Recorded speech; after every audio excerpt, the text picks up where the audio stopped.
Hello, John. Thank you for coming back to the show here. I just want to remind the audience that we are live streaming on YouTube and we are simulcasting on X Spaces. So if you have a question, please type it in the chat or ask for the mic on X Spaces. We want to interact with the audience, take your questions, so feel free to ask those questions. And also, I have details in the description of this video. You click the links to John's website, and you can sign up for the periodical and his readings. We'll go over the details of that throughout this broadcast. But again, thank you, John, for joining the show here. And Yes. let's talk about your latest endeavor. Well, and before we do, I'm going to remind everybody, if you have been a long time with us, to click the like button to show if you've liked what we've done over the years. And if you're new watching us for the first time, if sometime now or at the end of our show, you want to click the like button. This really helps us get more people coming to our attention, their attention to us. So thank you very much, whatever you do. Yes, I am just about 20 minutes ago, I finished editing 14 articles of 42,000 words that will be my next Hogue prophecy report. And it is, I personally find some of the most interesting and refreshing and different things that I've looked at about many different prophetic trends that are all converging so much in this day and age. And what I was working on was a look at how the past Civil War has parallels in the pre-Civil War times of 1859 to 1860, the election, and then the actual war happening in 12th April 1861. To parallels, rhymes at least, if not repeats, of the tale of two catalysts. The catalyst for the past Civil War that many of you may already know about is the Connecticut man named John Brown, who in had been part of the Underground Railway, saving a network that helped with safe houses deep into the South that helped save slaves and bring them to freedom in the North. And he had he was quite an abolitionist. He did eventually move to Springfield, Massachusetts, which was the heartbeat of Northern state abolitionism, that is the freeing of slaves. And he was a tanner, a frontiersman, a number of things, but he is most famous for, in his final years, growing a beard about the length of mine, that and being a kind of almost biblical-like prophet and a very accurate prophet that he resolved back in 1847 by through just seeing things that were going on in the abolitionist movement that many of the people there were pacifists and hoped to compel and persuade the southern states to stop enslaving 8 million African Americans, and now because they were in America, but they were slaves. And he felt that pacifism is all talk but no do. And he perhaps rightly foresaw that this terrible conundrum that the founding fathers of the American Revolution tried to solve the problem, attempt to solve it in creating the Constitution.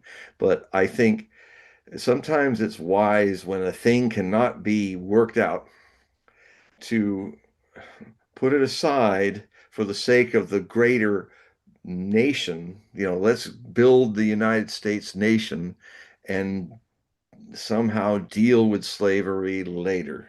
And so founding fathers did not wanted to destroy the revolution by trying to tackle this difficult issue of slavery.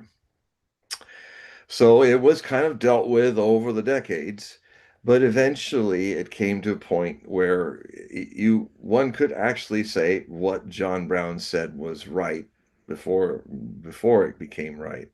That even on the southern side, Robert E. Lee, and on the northern side, you got Ulysses S. Grant, both in the end reasoned, to commanding generals of both sides. Both of them had to reason that we could not solve this problem with any means of civility, and that means the only way to solve it is on the battlefield. Um, Sort of like what is going on in Ukraine, since fascists took over Ukraine and NATO started to use that as the final step of their encroachment upon the Russian people. Russians had been trying to negotiate and doing everything they could to avoid the war that finally they had to step into in 2022 to put an end to the fascists in Ukraine and this persecution of Russian-speaking Ukrainians, which are a very large minority in the eastern part of Ukraine. And that's the civil war that turned into a global conflict that's happening right now in our time. In So what finally happened, and it is best marked in in December of 1847 in Springfield, Massachusetts, at a certain church. John Brown had was an abolitionist and well known by Tupman and leaders black and as well as white in the movement. In fact, was a close associate with Frederick Douglass, the African American who was a leader in getting white America to fight in the North to fight against slavery. And when apparently they spent all night discussing the issue of, does pacifism work, or what Brown contended, that sometimes there's a time for peace and there's a time for war, like Ecclesiastes says. And I got to say that a lot of the portrayals of John Brown have him as kind of this madman, wild-eyed, crazy person.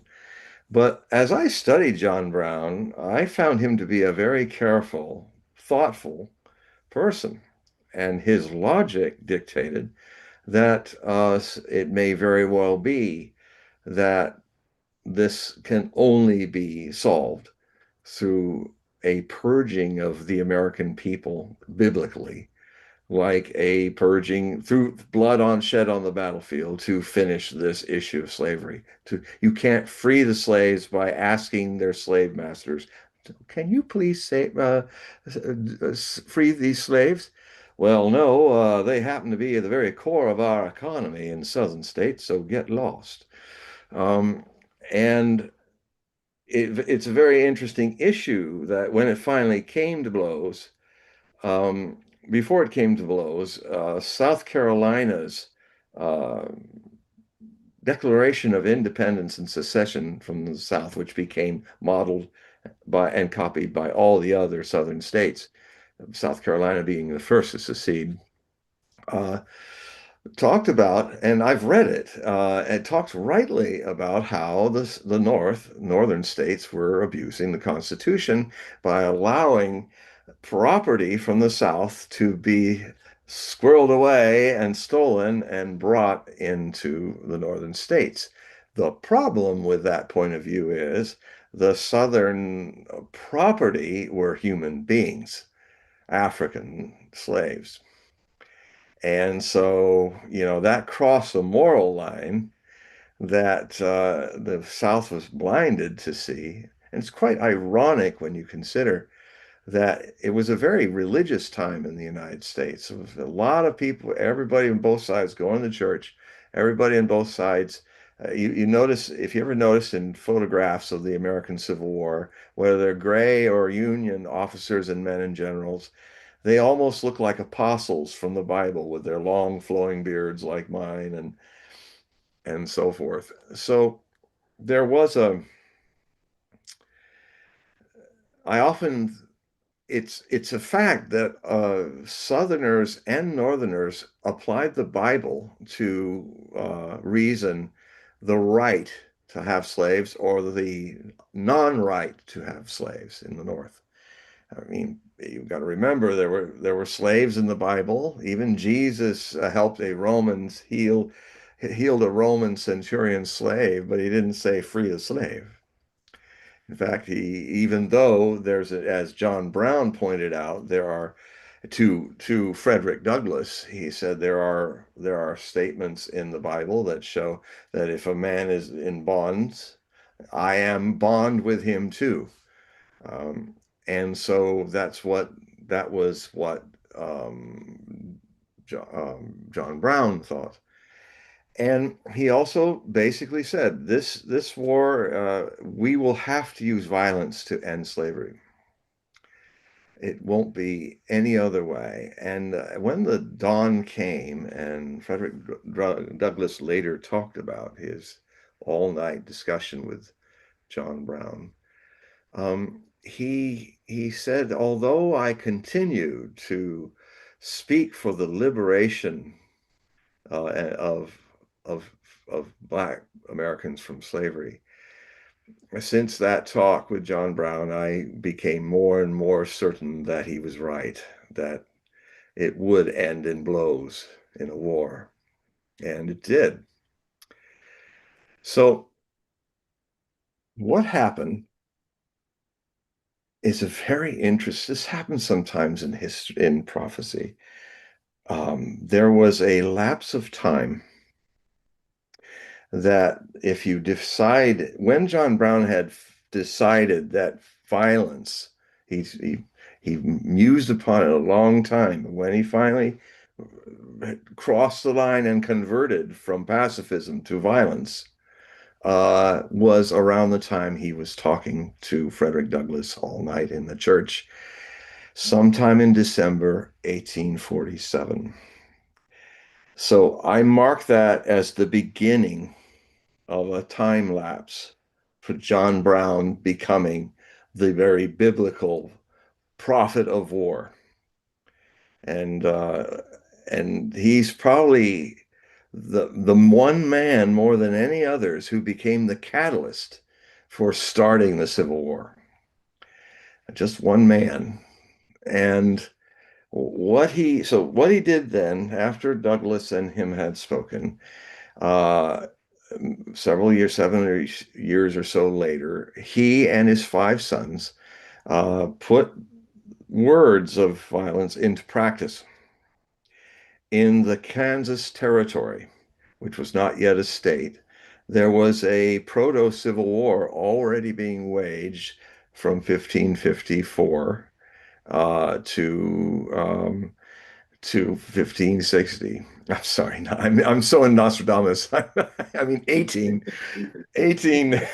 Bear with me because I'm constantly talking in 15th century, 1500, 1600 numbers, and I'm dyslexic. So it's 1855. By 1855, John Brown and his sons had gone to Kansas to join the anti-slaver faction in northern Kansas, waging war with the pro-slavers.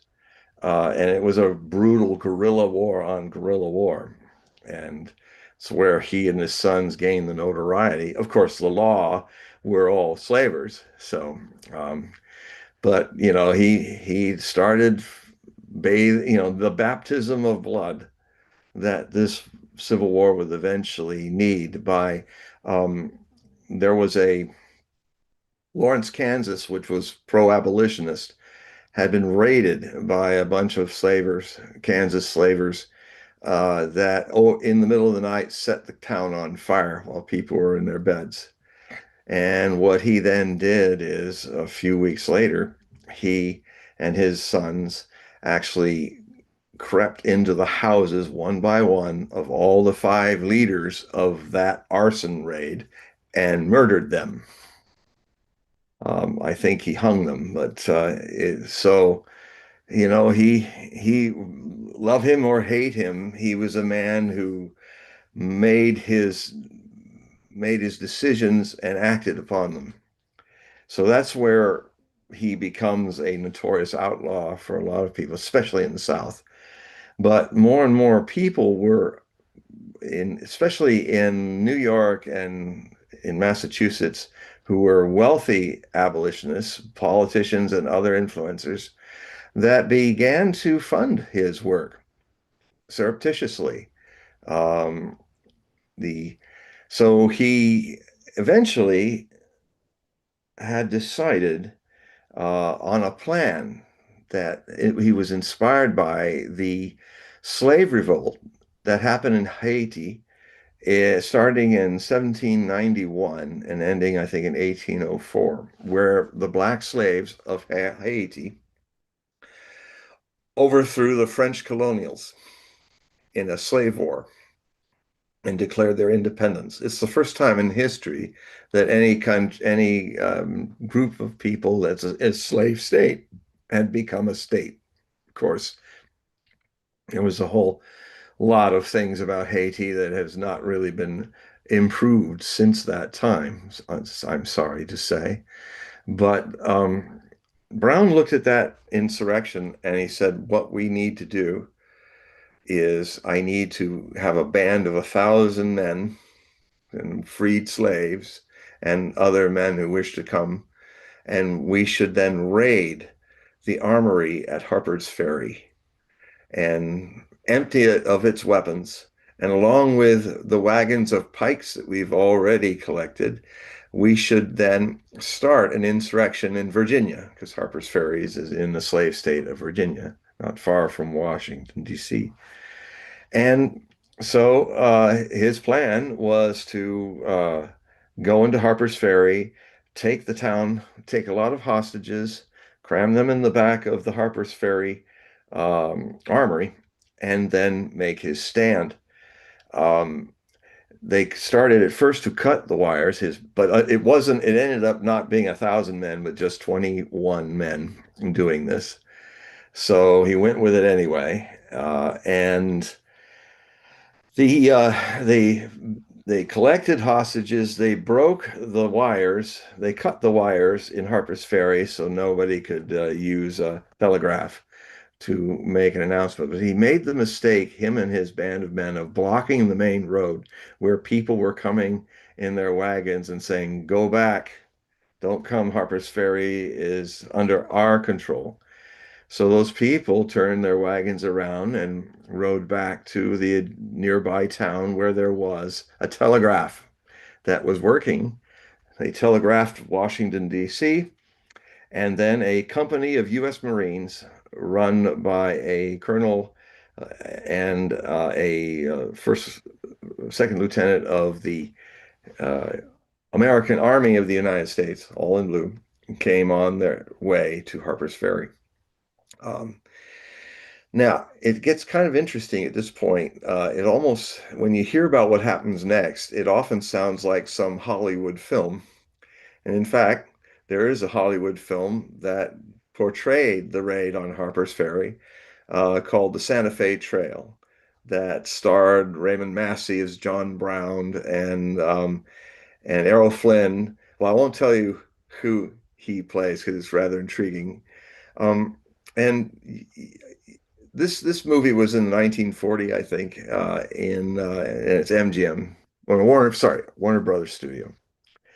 Um, this film, so this is what happens. The soldiers get there, the Marines get there, and then the Errol Flynn is told by the colonel to tie a white scarf on his tip of his curved saber and walk up to the door, pound on the door. And then the door was open with John Brown, some of the other men in there. What do you want? They said, I'm here to give you a last chance to surrender. Otherwise, we will raid the armory. And then John Brown said, Raymond Massey, and fortunately, he didn't. So many people play him way too fiery, but he kept all the fire in his eyes and kept his voice steady and slow and said, This is a good place to die. And so door closed. Um, Errol Flynn gives the signal, jumps out of the way of the front of the place, and all hell breaks loose with a lot of carbines, a hail of bullets and cannon fire hitting this little armory. And so what is I thought at first until I did the research. I've seen the movie many times, but I wasn't sure. I never actually checked to see if it was just Hollywood putting famous characters who would later be important in Civil War figures. John Brown, we already know, was the catalyst. But it so happens that Errol Flynn's part was actually, he was playing second lieutenant of the Jeb Stuart, who was a Union officer, but he was later to become the most famous cavalry officer of the Civil War, for the Confederacy. And his commander, overseeing the Marines, was none other than the Colonel Robert E. Lee, who later became the most significant commander of the Confederate forces and was commander of its most significant machine of war, the Army of Northern Virginia. So it turns out that John Brown did say those words, that these two were actually there. So two leaders of the Confederate rebellion, with John Brown against them in his rebellion, met at Harper's Ferry. Well, his people were Brown's people were overcome very quickly. I think one Marine was killed. They battered down the door, and in the process coming in, he lost one of his sons killed, another escaped. And he was then hit in the back of the head with a concussion by a Marine and arrested. Now, the governor of Virginia, slave state, had them locked in the offices of the armory, and he spent hours interrogating John Brown, who was laying on the floor bandaged. And it turned out that President Buchanan of the United States, all of the states, was going to try him on federal court as an enemy of the entire United States for treason of causing insurrection. But the governor of Virginia asked for him to let John Brown be tried uh, through the sovereignty of his state, which is under the grounds of trying to cause a slave rebellion. Now, what this did, and Buchanan being the mediocrity of a president that he was, in fact, there were a lot of mediocrities who were president in the 1850s that did a lot to create the climate where civil war had to happen. And so Buchanan said, yeah, why not? And not really realizing how that means that America and its states have not judged John Brown, but only a slave state because of slavery. So that just made the North very angry, because what had happened with John Brown's trial was that the whole North and South was watching. The papers were there. And what they did is, the trial took about a week, and it was over in early November 2nd. And the law was that you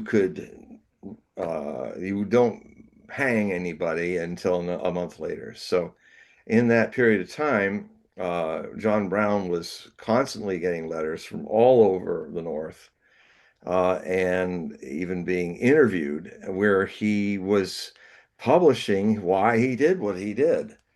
And it's interesting to note that when people asked if they could come and save him, raid the place and save him out of the place where he was being held, in Charleston, Frederick County, Virginia, he said, "No, no, I, I wish to take my martyrdom here." And so it turned out that uh, he wrote a very neat letter, a few words before he was taken off to be hung on the 2nd of December. And basically, what he said was that I was, now he's more certain than ever that the only recourse to solve this terrible sin of slavery will be in the price of a great ocean of blood that even I, in my vanity, thought I could do with less spilling of blood. Something like that, the essence of it. Uh, And so he wrote that down, put onto a wagon to sit on his own coffin as it was rolled out to an open field outside of town, with an entire square of U.S. Army soldiers surrounding the gallows, which made one of the commander of that garrison say, "My God, this is the largest display of military action that the state of Virginia has ever seen." Little did he know that it was dwarfed by what was soon to come in a little more than a year, with vast armies fighting across Virginia, fighting across the states, mostly in the southern states, although, Lee would go into Gettysburg and Pennsylvania, and Kentucky would be hit in the western states. So, um, so basically, the witnesses of John Brown on that cold, clear day said that he walked up without the assistance of a preacher, because he is a preacher, and he walked up and they said he faced his death with calmness and single-pointedness, and they hung him. And when it was announced everybody's ready on that day, across all the Union, people rang bells at noon for John Brown. John Brown was immensely popular, more so than people understand, and especially all the black free states, freed communities across the North were singing Rock of Ages in their churches. It was the biggest mistake that the South did, was to turn John Brown into a martyr, because up to that point, the stoic, slowly burning Union states started to get mad, started to realize everybody, it was one of those moments where the death of one man would make attention on both sides see that it had come finally to this, to war, to civil war, and what a bloody one it was. On the 12th of April, 1861, there were I think the 14th of April, 1865, 4 years and 2 days, uh, if my counting dyslexically is right, is that there was over 600,000 fatalities between the blue and the gray armies. There were 50,000 free slaves who also died, and an untold hundreds of thousands of slaves who died when the slave system broke down during the war. They were no longer, and there were refugees, and they couldn't eat and stuff. So the amount of death exceeded 1 million Americans, black and white, in the Civil War. Everything that John Brown had predicted happened. And so this great, and he always said he did not blame just the South. He said the weight of sin is upon all Americans. And so they will repent through this terrible war and misery and destruction. And they did. But in a strange way, this country was purged of things. It started the difficult century to really bring civil rights to the African Americans.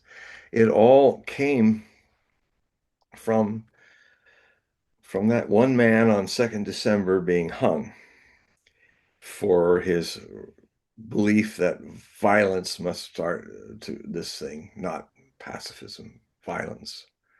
You know, he John Brown read his Ecclesiastes like any good Christian would, the famous statement, there's a time for peace and a time for war.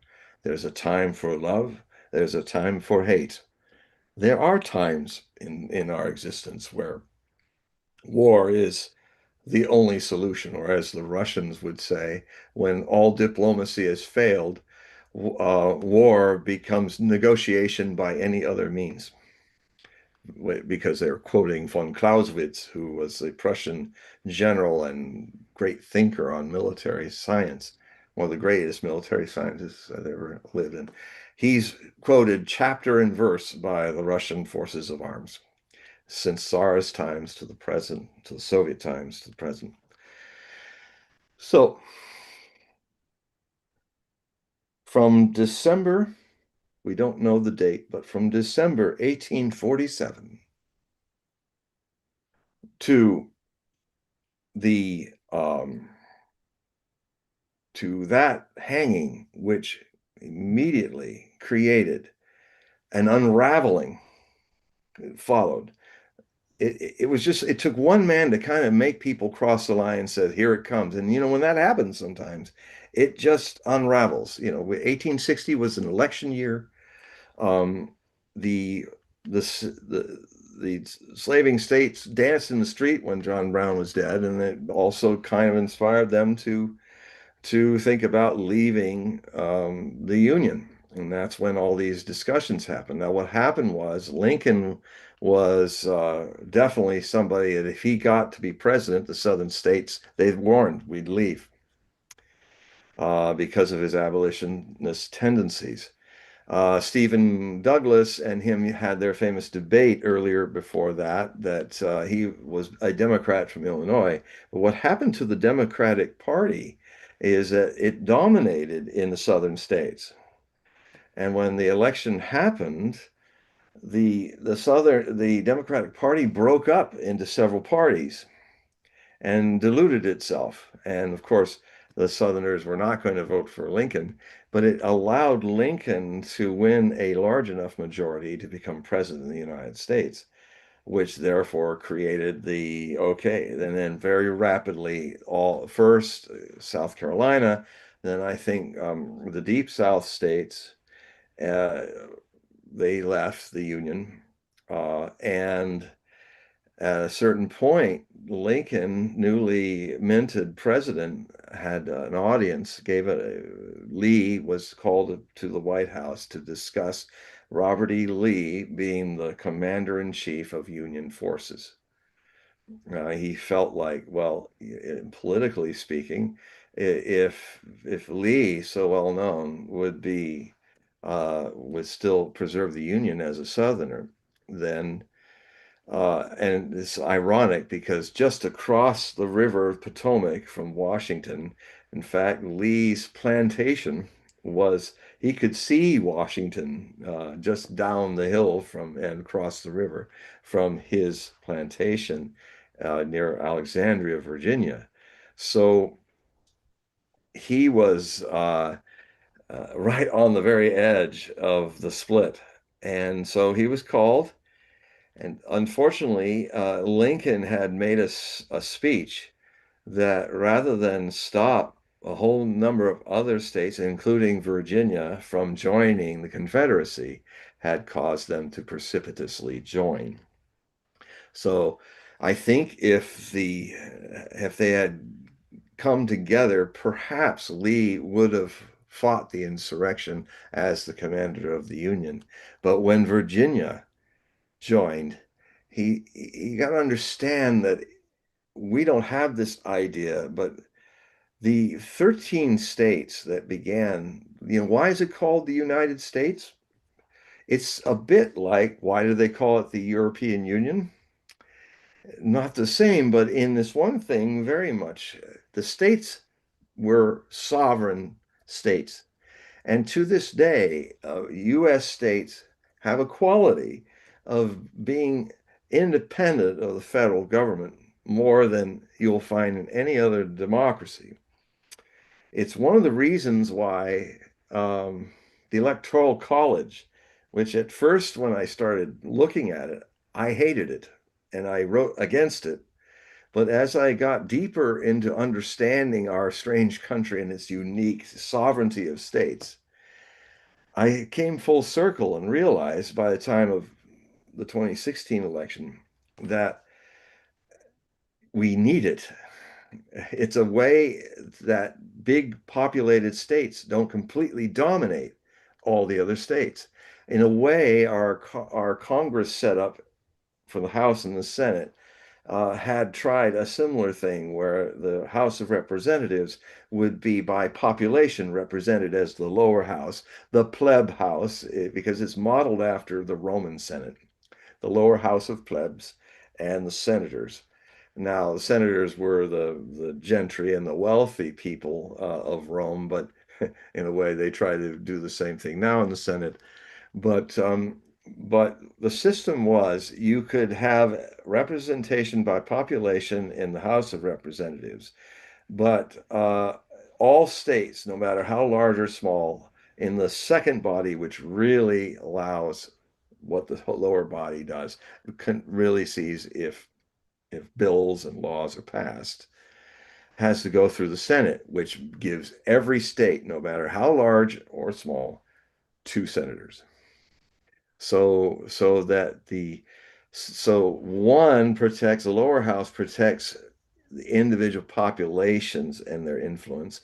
The higher house of the Senate uh, defends all states being sovereign and equal.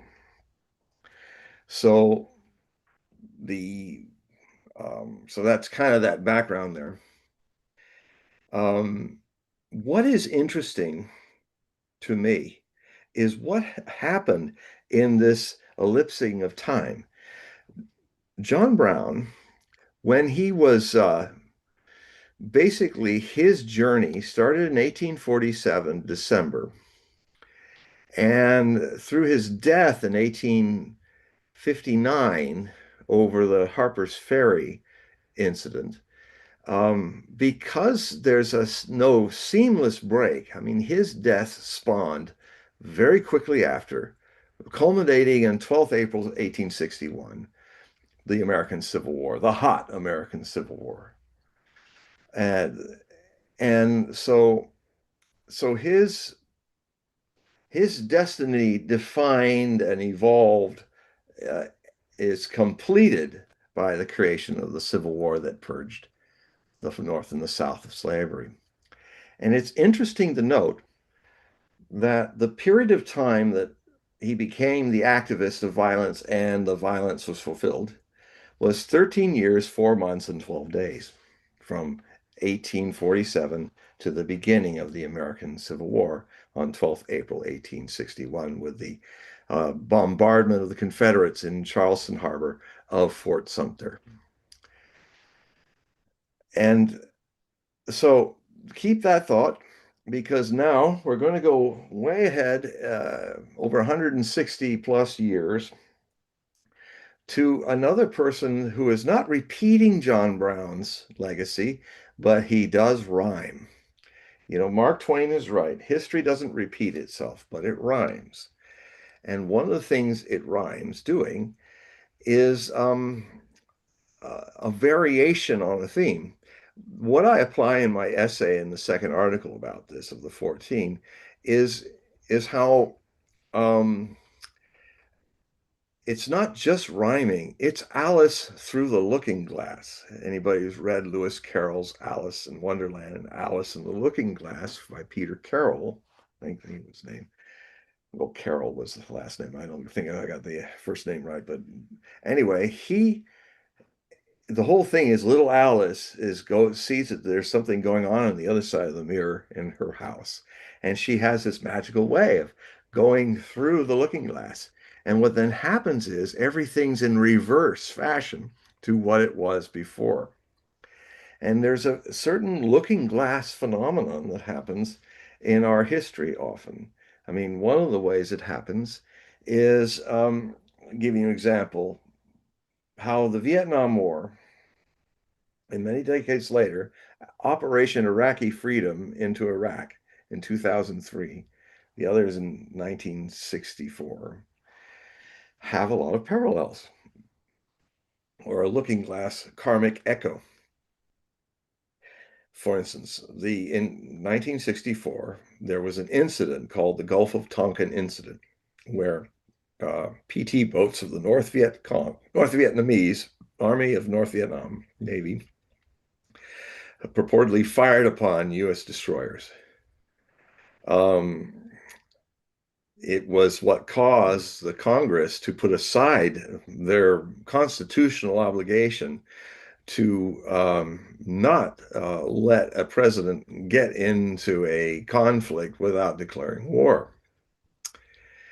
But instead, they acquiesced to a special thing that allowed Johnson to use this as a police action in Vietnam and start his Operation Rolling Thunder, where he began bombing North Vietnam and he began expanding what had only been advisors in South Vietnam to eventually about 500 to 600,000 U.S. troops in fighting in Vietnam. A few weeks later, Robert McNamara, his Secretary of Defense, had to admit to him that the Gulf of Tonkin incident never happened. Probably what happened was this is my own conjecture because nobody seemed to explain how that didn't happen. But knowing the tropics, since I've been there a lot, maybe it was possible that people that were at a high pitched tension in the U.S. Navy were looking and seeing flashes from distant lightning and firing back at it. It thought maybe if somebody was firing at them. Whatever happened, basically the Gulf of Tonkin incident was a complete flop. It had no fact in it.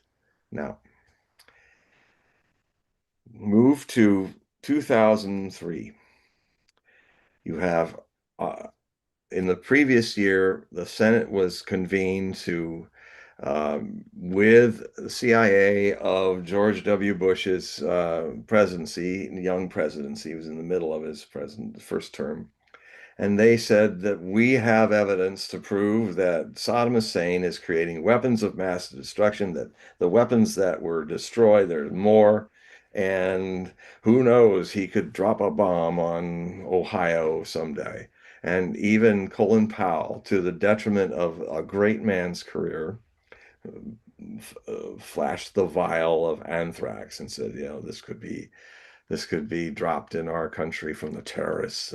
And even it got around, it was absolutely spurious and false that Saddam Hussein was even in cahoots with Osama bin Laden and Al Qaeda. And I remember for the years and the thousands of dead Americans and the crippled sons and daughters that also came home and seeing lots of footage of families reconciling their losses by saying, well, Saddam Hussein was with Al Qaeda, so we were fighting Al Qaeda. Absolutely false. Saddam Hussein was better at killing Al Qaeda terrorists in his dictatorship than we were. He was a Sunni secularist, pan-Arab Ba'athist, the Arab Renaissance. He had nothing to do with Osama bin Laden, thought that they were all criminals. And he never met him. That was all cooked up by the Vice President, Dick Cheney. So what happens? They go ahead with this war. Kind of interesting that just a few weeks before the war happened, there was an omen. The Columbia Space Shuttle flying over Texas, George W. Bush's home state, broke up in re-entry over Palestine, Texas. And all of the crew was burned and destroyed. And it was quite a spectacular breaking, like a great comet meteor breaking up over Texas as dawn rose. Brilliant white light and fire. And then a few weeks later, the war happened. And the war that killed 7,000 contractors and U.S. troops, 30,000 wounded, 15,000 of which were severely crippled, 1 million Iraqi civilians were killed, and there was this brutal civil war that came out of it. George Bush Jr. Dared Al Qaeda to get into the center of the heartland of the Arab world and fight his men on the streets. They did, and they made broadcast films of. They said, President Bush, we have heard you, and we are here. And that brought Al Qaeda, thanks to Bush, it brought Al Qaeda into the heartland land of the Arab world, causing untold death and violence. Eventually, he got in this quagmire, and it lasted 8 years. And the armies, when Obama was there, had to march out of Iraq in darkness so they wouldn't be bombed by roadside bombs as they left. We lost immense treasury. It was the first big wound, first big step in the decline and fall of the United States hegemony. Now,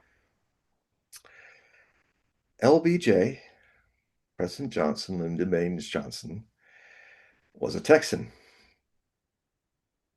Lyndon Baines Johnson had the Gulf of Tonkin as his excuse for starting a war in Vietnam, which became a catastrophe for the United States, a quagmire lasting 8 or 9 years of combat, and was very detrimental, caused riots at home, all kinds of things.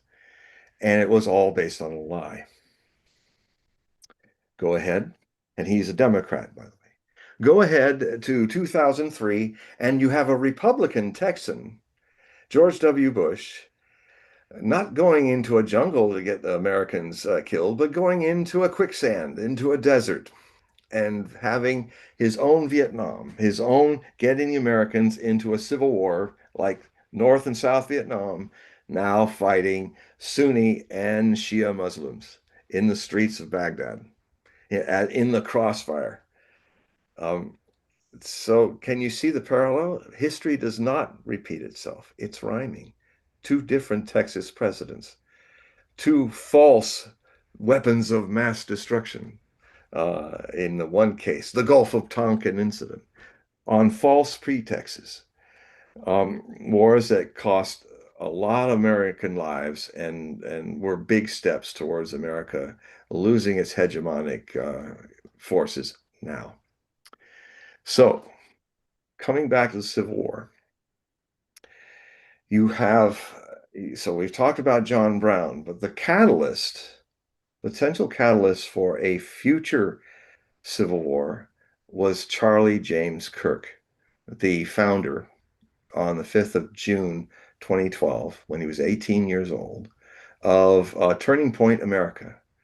He became a leader of Christian nationalist movement, and also a great influencer in the MAGA movement, Make America First movement, to the point that during the presidential elections of 2024, he convinced a very disgruntled majority of Democrats who were young and moderate, did not like how the woke people abducted their party. They left the Democratic Party, joined the MAGA voters, and got Trump reelected in a delayed second term. Now, so this is huge changes, and a lot of it was because of Charlie Kirk's debating, his evangelism, and so he was a one man that made a huge change. Notice that Brown in this rhyme was an old at the end, wearing the long white beard and looking, he was 59, that's pretty old for those days, an old white-haired man. He's replaced by a young John Brown who wasn't even 32 before he was assassinated and killed. Both men died through the neck. Brown by the noose, Charlie Kirk shot through the neck. And so what now? what is different with this is that, and I stress again, John Brown, there's no break in the seam of what John Brown did to incite a civil war, hot civil war. His death galvanized it, and sped it along. With Charlie Kirk, it's a little, it's a little, well, in a good way, his death, as tragic as it is, has opened a possibility that is really dependent on Trump, what he does in the next, between now and the midterm elections on, I think it's 6 November, Tuesday, 2026. Kirk, um, a lot of Americans, including Charlie Kirk, before he was killed, and my articles go into the whole what the hell that's all about, which might even lead to international influence from a certain Middle Eastern country, a certain prime minister, that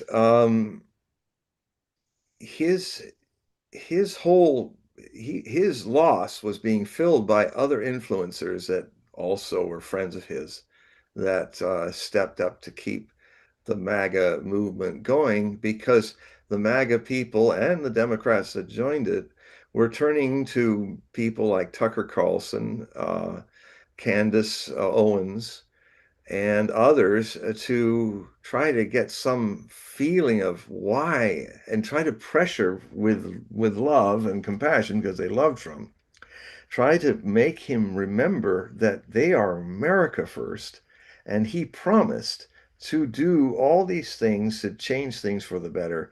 No more foreign wars, no more even having to stop in his fantasy that he stopped 4 wars, and then here he is, uh, fighting a proxy war with Russia in Ukraine, um, deep involved in the collapse of Syria and the wars that Israel is involved with. He is the enabler, like Biden was before, of the genocide that's going on in Palestine, in the Gaza Strip by Zionists. Uh, he is And his people are saying, even Marjorie Taylor Greene, who's a total supporter of Trump, is now saying, what are you doing? You're not following, and you're surrounding yourself with all these neocons. What is going on? What about the things you promised, which he has done none? He has not fulfilled any of those promises. And his response is to be brusque and said, I don't need you people anymore. At one point, he did even say that. He said, I'm here now. This is my last term. I don't need you. We could get into the reasons why he's acting so odd. And I have on this show got into it. He's walking the same road that Biden walked. Two very old presidents are having cognitive issues. One's already through, and now we have this situation coming up. So there's this pause. There's a pause where maybe, see, what I also talk about in this is that these articles is that the cold civil war, in my view, because people are feeling there's a cold civil war. I even back in 1997 wrote, said on BBC Radio that if the future midterm elections in 1998, if this polarity between Republicans and Democrats becomes deeper and deeper, dividing the nation, that we'll be in a civil war by 2020. What happened in 2020? The shutdown through COVID, which stopped America in its tracks, stopped its economy. Whether it's right or wrong, I can definitely debate at another time. But civil wars are often caused by a plague, by an economic upheaval. And that set the stage. Later in the year, because of the plague, it was decided that every state should have balloted vote by, send it in the mail. And I live in one of the few states that have been doing that before, Washington State. And I can tell you there's a lot of problems with it. And for all these other states to suddenly decide to jump in without having any time or not even consulting the ups and downs of it from people from my state, they just jumped in, and the whole thing was full of a lot of fraud. And it's finally coming out. If you said it, you'd be canceled. You couldn't say it on certain platforms. But there was a whole lot of frauds. There were millions of fake ballots or ballots that were not legal that got passed through and rushed in. They're all still in sacks somewhere in all 50 states. And if it would be very, very good if we had that disputed national election be opened like happened a year after the 2000 Florida recount, which was whoever won the recount in Florida would either see George W. Bush or Al Gore as president. Now, in my long period of being 16-0 and predicting presidents since 1968, one of the ones that caused a lot of controversy was when I said, no, Gore won the election. Bush did not. And they said, oh, it's just that you want Gore. No, I don't want Gore. I don't. That's not how I run. Um, I don't want Bush either. I want a real president, like a Lincoln or a Kennedy or even Nixon. I'd rather have, because despite the Watergate issues, Nixon's did a lot of very good things in the world that he's not given credit for because of his strange character and his shame from the Watergate issue. But so I said, well, all you need to do to prove me wrong is recount those ballots. Now, Gore choked. He could have had his ballots recounted, and he choked and under pressure, which shows he would have been a weak president. He should have stuck to his guns, because guess what? When they counted it, all those ballots properly, he won by 75 votes in the recount a year later. So I demand a recount of 2020, because I I predict, as I did before it happened, when it hadn't happened yet, that there are at least 5 million ballots that are fraudulent, almost all of them voting for Biden. And that my sense, my feeling, which was correct back then psychically, maybe is correct in 2020, is that Trump once again won the Electoral College against Biden winning the popular vote, just like what happened with Hillary Clinton. And he would have then, because of the Electoral College being as it is, as we talked earlier, that the representation of the states versus the counties, he would be president then. And it's kind of sad, because being president 4 years later makes him 4 years closer to the window that his family does sometimes suffer of dementia issues. So it's how, when things are done evil and wrong, picking Mr. Bush got us the Iraq situation and the Great Recession. When it's chosen wrong, the evil doesn't end there.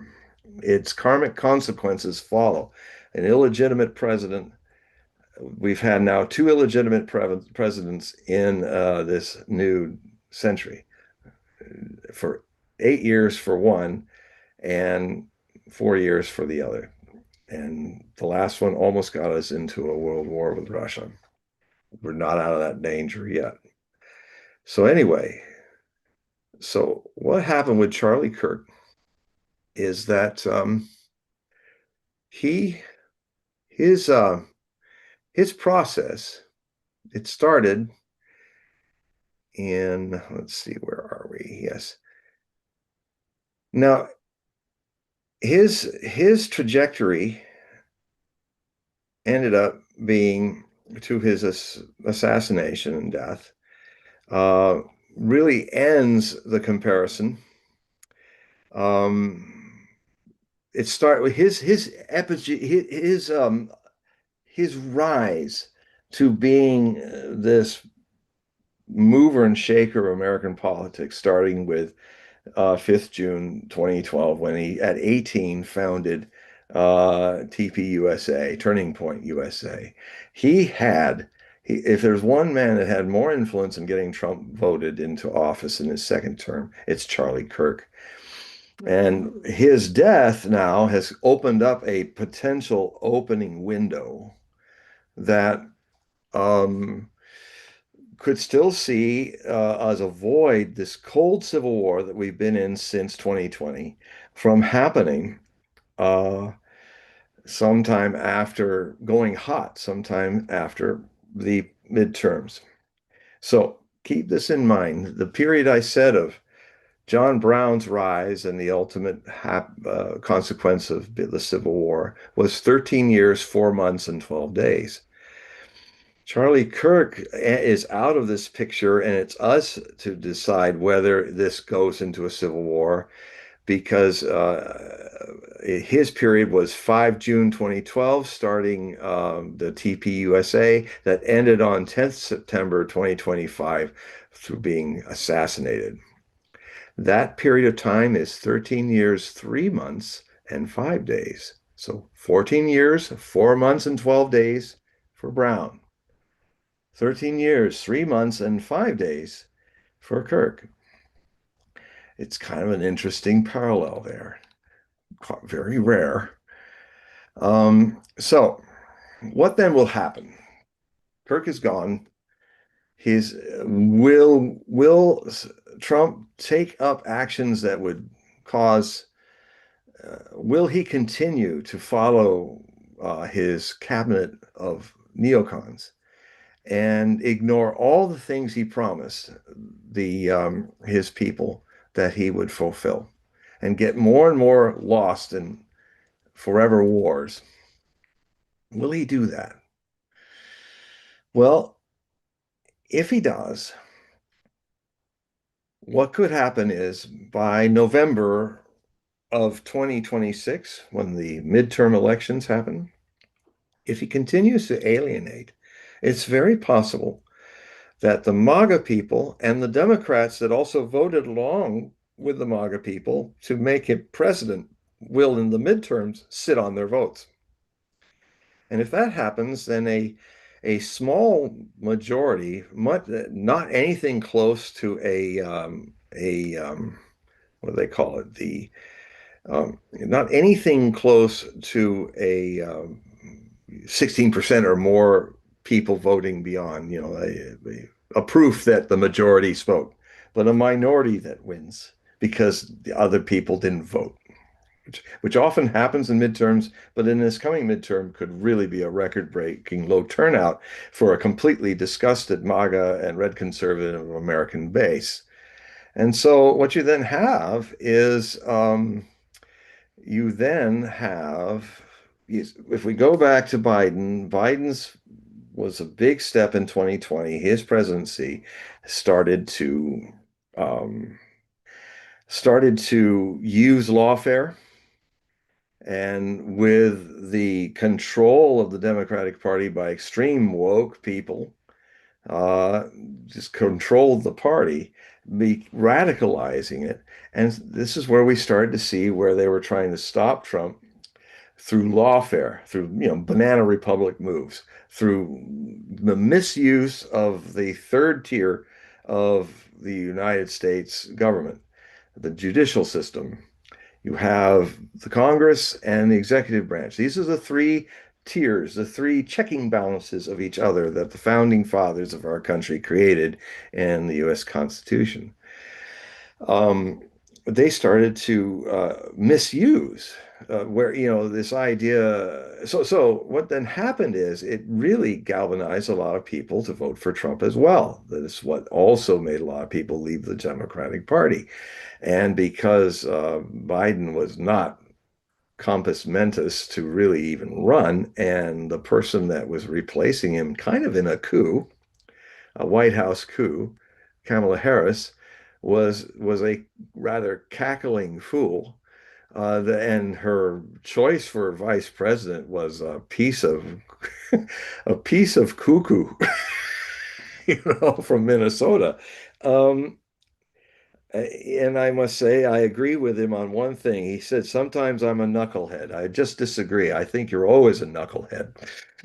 And so that scared people, sane people, people who are trying to find a common ground with their neighbors away. But then what then happens, because it's in Trump's chart, he now that he had the power, he started corrupting the power by taking revenge. Trump, if you go against Trump, he'll get you. And he's taking almost like a mob boss. He's now starting to do exactly what Biden and the Blues were doing.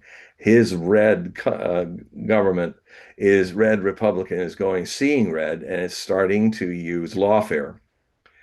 And he's behaving like a king. I don't see anything he's done of late that isn't a tyrant's way of doing things now. And I attribute a lot of it to his greatest weakness, which I saw a year before he even ran the first term. He's a wide open channel with an afflicted but very powerful channeling power that makes it very easy for him to be influenced by others. And and he is even more erratically than before. So if that doesn't change, if he doesn't turn that around between now and the midterm election and start doing what the people who voted him into office wanted him to do, they won't vote for him. And then what's left is a return of even a worse blue meanie backlash than Biden that will be create in his final 2 years of his presidency will create a climate of the cold Civil War having turned into a war of lawfare between the blue and the red, not the blue and the gray anymore. That's another rhyme. The blue and the red waging a political lawfare war and leaving the third tier of government out of the loop because no one is following the Constitution. This would then create, if the 119th Congress becomes both Democrat houses against Trump, that war will ensue in early 2027 up to and possibly before that Congress is replaced and the president retires in 20th January 2029. Somewhere in that area, we will see this cold civil war since 2020 become a hot civil war and a really nasty one. A balkanization is what I called it. I mean, in the thing I predicted back in 1997, I wrote this comment. If the U.S. Congress continues to sustain and intensify a partisan deadlock between Republican and Democrat legislators into the early decades of the 21st century, there will be a balkanization of America, either caused by a bloody civil war or revolution beginning by 2020. I said that on BBC Radio in 1997. Now, I have a book called Beyond Alt Left, Beyond Alt Right, Alt Right, Alt Left, a community of Americans, which I wrote in 2017, um, where are we here? Here we go. Where I mentioned not only my own prediction, but also a number of American seers from the latter half of the 19th century who, after the Civil War, very clearly and succinctly and in detail predicted that if there was a Second World War, it would be a balkanization of America. Uh, One of the founding fathers of the Mormonism, Orson Pratt, I'm just going to give an example of one of the prophets talking about that. And I presented him in this way. In the 1870s, Orson Pratt, one of the early fathers of Mormonism, described the coming balkanization of America would be a war pitting, and I quote, neighborhood against neighborhood, city against city, town against town, state against state, and they will go forth destroying and being destroyed. Manufacturing will almost cease. Great cities will be left desolate. That's a potential future that is looming before us and the American people. So I say to you, if you don't want it to happen, redouble lovingly to the president, but make him hear you. He channels whoever is loudest.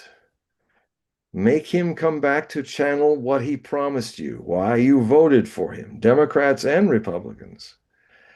Or else you are facing a far worse civil war than the one that we endured in the 1860s, that John Brown said was only could be ended, the slavery, through blood. What about your slavery? What about your slavery to literacy, to your Constitution?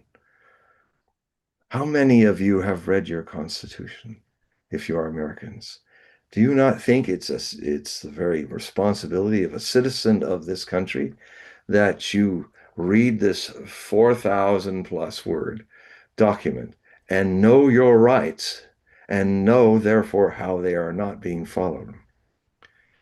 There's been a conspiracy in this country since the 1980s where powers that be, which have always been against our Bill of Rights, even in the days of George Washington as the first president, they have been against our Bill of Rights. You know, the attack on the First Amendment began maybe months after the Constitution was signed, and it goes on. A lot of people who are power freaks do not like the First Amendment, freedom of speech and religion, freedom of assembly, uh, which requires a free press to keep the citizens informed.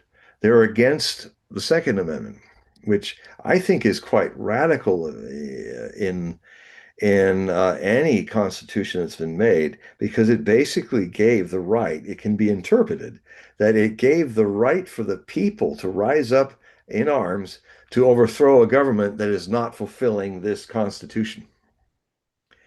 So the right to bear arms and form militias, uh, you can debate what arms they are because that is not detailed, but it gives the rights of states to defend their sovereignty. The South thought they had a right to do that because their property was being stolen. But since the property was human beings and it was rather immoral property, it ended up to blows.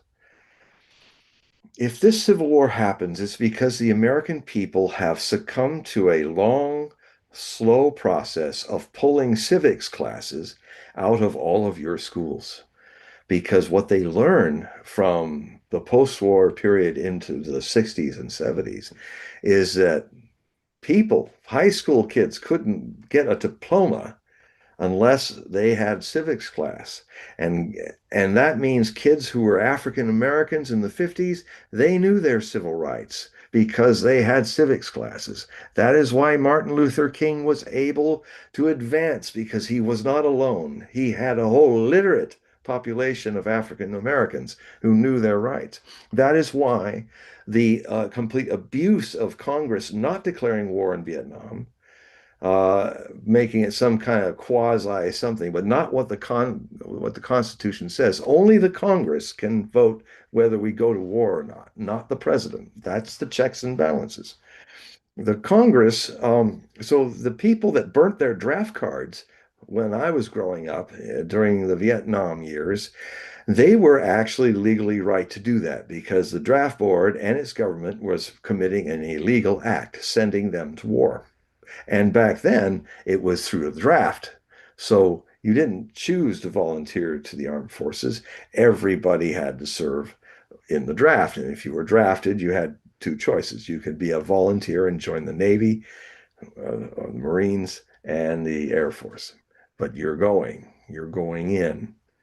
And it was also spread across all classes. So whenever we went to war in the 60s and 50s and stuff, everybody's family, rich and poor, could lose children in such a war. So people were a lot more, I mean, in a way, one of the worst things that happened in the United States was when we went all volunteer army. Because then just a small group of America was fighting and dying for our mostly colonial wars. Um, I don't want to draft. We almost moved my brother to Canada, my older brother, because of the draft. I certainly didn't want to be drafted. Um, but in the reality is there was something better about that because everybody had a stake. So everybody had an opinion. And some silly president could not just decide to tell his Secretary of State to play around with a fake vial of anthrax to get 7,000 men and women murdered in Iraq and many more wounded. I think it would have been the same numbers of Vietnam if it hadn't been for our advances in medical triage that saved most of the wounded in the Iraq War. I think you could have easily added another 15,000 dead to the 7,000 because that golden hour was just something that was not going to happen in Vietnam and other places. So, so we have read your Constitution. Read your Constitution. If you're an American citizen, I would say you are obligated to read it. Otherwise, you're really not an American citizen. You don't have to, you're free. You're even free to be a fool. But these people that started taking our civics classes away since the 1980s have made the American people stupid. They don't know their rights. And if you are a people who don't know your rights, what's the next step? The next step is a government that shows signs of even when the Supreme Court tells you you can't do something, they do it anyway. And what's the Supreme Court in their robes going to do? Come out and fight you? That is what's coming next. A complete disrespect to the Constitution, because frankly, this batch of fools that are running the country right now, including the president, don't seem to even know their Constitution. The Congress today, Democrat and Republican, except for a handful of people like Massey, like Rand Paul, they remind me, harken back to the times of better days when we really had representatives in the Congress and the Senate. These people are all alone in a sea of sheeple that don't even know the Congress. Most of them are paid for by a foreign country to do their bidding. America first, it's Zionism first now. And Zionism is a form of fascism that has overtaken and possessed Israel. I'm sorry to say. Let us not let it overtake and possess our country. So this I'm always a person having to play Jeremiah with you, just kind of repent, I promise not to run around naked down the streets of Jerusalem. It wouldn't be a pretty sight. So my beard's not long enough to cover myself like Lady Godiva. But he was so upset that he had to literally to get people's attention. Which is very faux pas, very shocking to do in the ancient Hebrew society. But he ran down naked throughout the streets of Jerusalem so that he'd get attention. And he's saying, "Repent." And what happened? The Babylonians conquered the two Hebrew nations. The first temple was burned down, Jerusalem was destroyed, and the Hebrews were in captivity in Babylon. And ironically, they were saved by the Persians, the very same people that modern day Zion wants to destroy. What an interesting rhyme that is in history, past and future. It was Cyrus the Great that helped Israel rebuild the temple, second temple, and rebuild their nation so that they could be good allies to the Persians. You know, and that's it. We I'm do done. we do have a couple questions. Good. So 10 tigers is the one that typed the question. 10 tigers. All right. So I'm gonna read it, it's like a two-part question. Okay. So could balkanization work? All Dems move to California or New York, and Republicans move out of those states. In some ways, separation sounds like less violent way out. So the main point here is that, and you kind of see it in New York, there are people that are starting to plan to move out, Yeah. right? So there is this balkanization that's taking place, like you Yeah. mentioned, but if the Republicans, let's say, move out to the rural area or even to suburbia, and the Democrats move to urban environments, it's probably, there is a case to be made that maybe that distance will at least lessen the war, lessen the new civil war or the Civil War 2.0. Yeah, I actually in my other articles in this, I go into the whole demographics of the Civil War and how it's changed in our time. I use maps. It's really not a war of the states if it comes in the future. It's a war of the counties. Mm. The counties that are in metropolitan blue areas and have these, and I have the map where you show a absolute sea of red that is the United States with little blue Mm. island archipelagos. I Mm. mean, even California, the bluest of the blue states, if you look at it by county, all the millions and millions of the majority are hugging onto the coastline, with Inyokern being one of the only rural areas, and maybe the blue island in Central Valley called Sacramento, metropolitan Sacramento. But otherwise, the whole state is red. Right. A lot And of when people I a when lot of I people was don't realize that out of the more than 3,500 counties that are in the United States, 3,000 of them are Republican. yes, Only 500 roughly yeah. are Democrat. So what 10 Tigers is proposing is a America where we coexist with the two polarities. Um, if you ever wanted to see my master Osho get his buttons pushed, he said, "I hate coexistence. I hate it. It's enmity. In fact, it was it's one of the ugliest ways to live. It's fake, it's phony, and it eventually does not work. Let's say we have a country, it is already balkanizing, actually. Let's say we have a country where it is true that most of the industries and most of the urban America is blue, but there are some states like Texas, of course, that not only do they have blue, I call it the blue islands of El Paso, of um, Austin and San Antonio, and Houston, uh, with a sea of red that also has Dallas, Fort Worth, and some other major metropolitan areas that are also urban.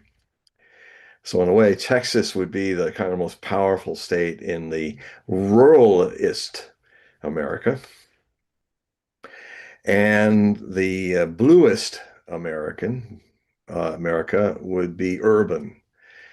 But here's the thing. You can't coexist in such a thing like that with all the metropolitan areas being like castles in a sea of red. Um, yes, you might stop doing business with the rural people and not giving your products to them that you make in the cities, and they can cut off your food. Moreover, if the blue want to do that, you're not as well armed as they are. There are 400 million guns in this country owned by civilians, and 90% of them are owned by rural America who believe in forming militias and the Second Amendment, who kind of understand that sometimes you have to fight for your republic. I don't see that happening so much in the blue places. And I'm not blue or red. I'm a free wing. My politics, I belong to the free wing community. I am not going to make a mistake of grabbing onto one wing and flying with one wing this way or flying with one wing that way, because you will crash. I mean, what we need is a community of Americans. We need to reconcile our differences and tolerate each other. That's the way out of this. The way of pretending to live with each other but really hating each other, that will end in blows, 10 tigers. I assure you. Let me let's Let's let's do the second question. yeah, let's yeah, thank you, 10 tigers. Great questions. Well, he does have a rebuttal here, but let me do the second question. Let's do the second question and we'll do the rebuttal. Yeah, what's your take on Mamdani and this kind of push for Marxism, or being a a democratic socialist? And I don't know, I see it almost as like a Trojan horse.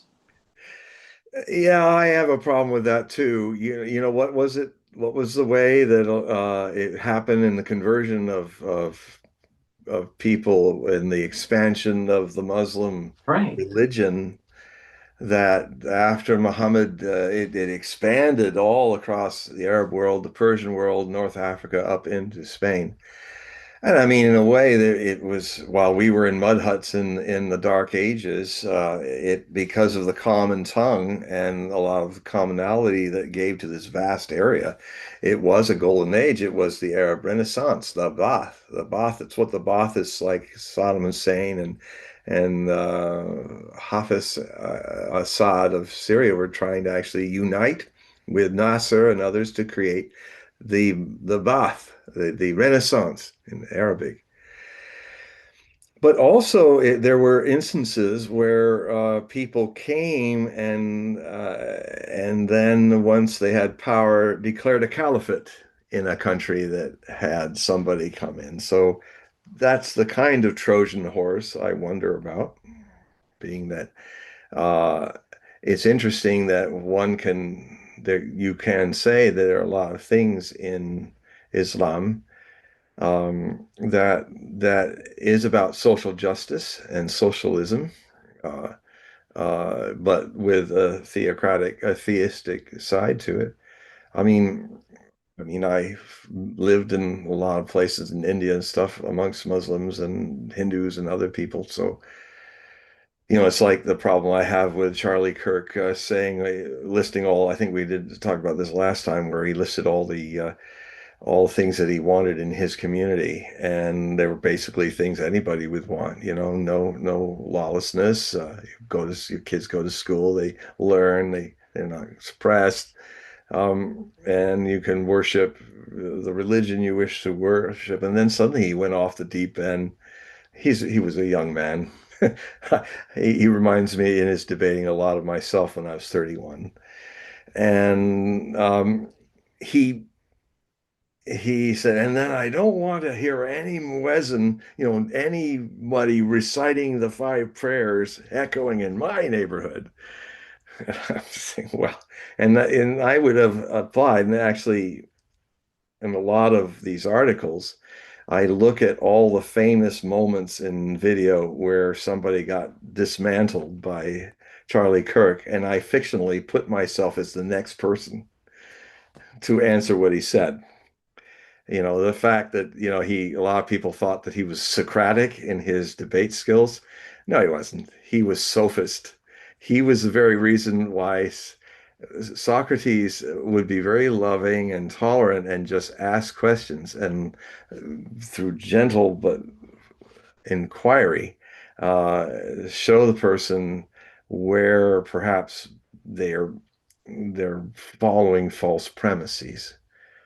And it still got him poisoned by Athens, by the sophists who basically, I mean, for instance, there's one major problem. How can you be um, a sophist who looks at skeptical inquiry? And that means skepticos means not cynical inquiry, where you're open, like to doubt in its true meaning is to hover between two possibilities, you're right or you're wrong, and then go deep into it.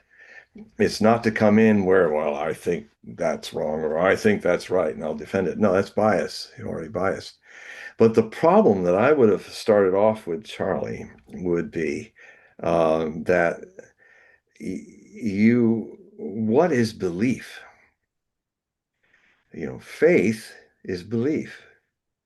Faith is not knowing.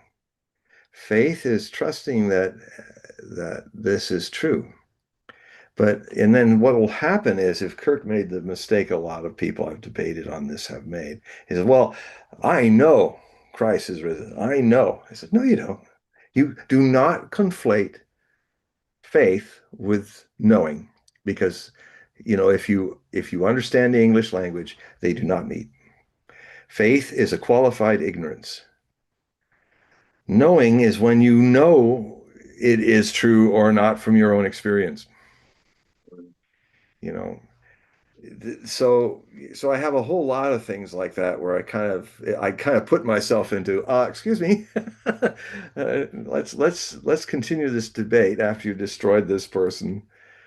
And it's not her fault or his fault. It's just that it's a testimony to how them and their parents have wasted their money on this Utah university, who doesn't know how to teach critical thinking, probably because they don't want to teach them critical thinking.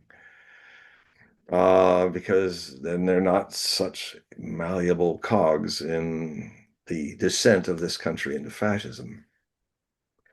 So, what was his question? What was Ten Tiger's question again? To What? trigger my Oh, brain the again. rebuttal, or the No, Mon. no, the second one, All then right, the rebuttal. all right. The Mandami question is Oh, more. Mamdani, I remember now. What's I your take on I remember. what's going on in New York? And do you I think that? have been following it. You're in the midst of it. Well, I think he's going to win, Yeah. and and then we'll see if he isn't a socialist, or a Muslim fundamentalist in socialist clothing. And it isn't a Trojan thing. It's possible. It's Yeah, possible. it's there's two layers to this. There's the Yeah. Marxism layer, and then there is the extreme Muslim layer. And it's almost like it's a wolf in sheep's clothing, but who's the wolf? Yeah, Is and the and wolf and is the frankly, wolf? there's a lot of you can see a similar thing happening in Christian nationalism. Christian nationalism is, if somebody's elected as a Christian nationalist, and frankly, Charlie Kirk had a very good chance. I write about it, that people were considering him to be the next JFK and running, maybe in the next election or after that, and becoming, JFK would be replaced by CJK, Charles James Kirk. And but Kennedy made a big point. It was a big snafu. A lot of people were upset about having a Catholic become president of the United States. It was as considered a Trojan horse, as big a Trojan horse as what's happening with the New York mayoral election. Now, Kennedy made it very public and clear that he understood the situation. And there's a speech that's out there. If you just Google or YouTube Kennedy's Catholic speech, you will see how Kennedy went into I think it was a bunch of Protestant ministers and stuff, and he went right in the devil's den, into the den of Protestantism that run the country, and he made it very clear that according to the Constitution, there's a separation of church and state. If I were to debate this man who may be mayor of New York, I think everybody should be asking him hard and clear, are you going to separate your faith from your job? Exactly. What? You have the right to worship your faith. That's in the First Amendment. But you are now going to have to understand that this country runs on the government not taking sides in religion. Here's the problem, John. In terms, if you look at the lens of Sharia, it is in many ways antithetical to the Constitution. Mm. All right. Now, Marxism, all right, is antithetical to capitalism. All right. Yeah. All right. So if our Constitution is laid on the foundation of the Enlightenment in John Locke, Yes. about life, liberty, and in his case, in John Locke's case, he mentions property. Yeah. Now, Mamdani is running on a platform where he's talking about taking control of property. He's running on a platform that's taking control of the means of production. This is coming No, right he's out of his mouth. So well, this is antithetical to the Enlightenment and yeah, literally the foundation of our Constitution. absolutely. I would never vote for him. But I would never here's vote for that here's the man. sad thing is that one of the CNN reporters, I don't remember his name. He's the guy that's always doing the magic wall thing for the Oh yeah, right. Yeah. and Wall man, magic wall man. right, you know who I'm talking about. So Yeah. he went through the five boroughs, and he was asking individuals relatively randomly who they were going to vote for. All right, and I'll tell you, when he was interviewing in Manhattan, some young individuals. One was in their 20s, the other one was in their late 30s or maybe 40, 41, and they were going to vote for Mamdani. Yeah. But when they asked why, it was like, well, he's willing to try new things. So the problem that's happening with the younger generation, they don't understand history. They weren't even born when the Berlin Wall fell.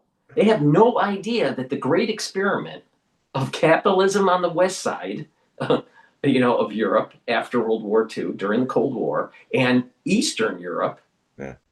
that the great experiment has already been played out. And capitalism won and communism didn't. Yep. So these people want to rehash something that's already been proven out because they didn't learn the critical thinking skills in college. Well, and that's if anything is going to break up this country until it's just a bunch of little countries on their own, it is how we have systematically made the United States generation after generation of young people stupid. Because what'll happen is you'll get somebody like this. He will try to socialize New York City. It won't work. And then, just like the communists tried to take over Germany, and then there was this guy, I used to see it all the time in high school. There was this really powerful law and order speech, and this person would read the speech to all the people who were then kind of, well, let's just let everybody hang it out there, you know. And the speech sounded like it could have been written by Johnson or Lyndon Baines Johnson or Nixon or somebody. I said, well, who wrote that speech? Adolf Hitler. You know what happens when that stuff doesn't work? Fascism. Because people get sick and tired of people who are mucking things up and the chaos. When things go into chaos, people want order. Well, And I you, said this 20 years ago. I said this. this is total. Goes right with the Republic by Plato, where they're Yeah. talking about how the plebs and democracy, they push forward the mass of the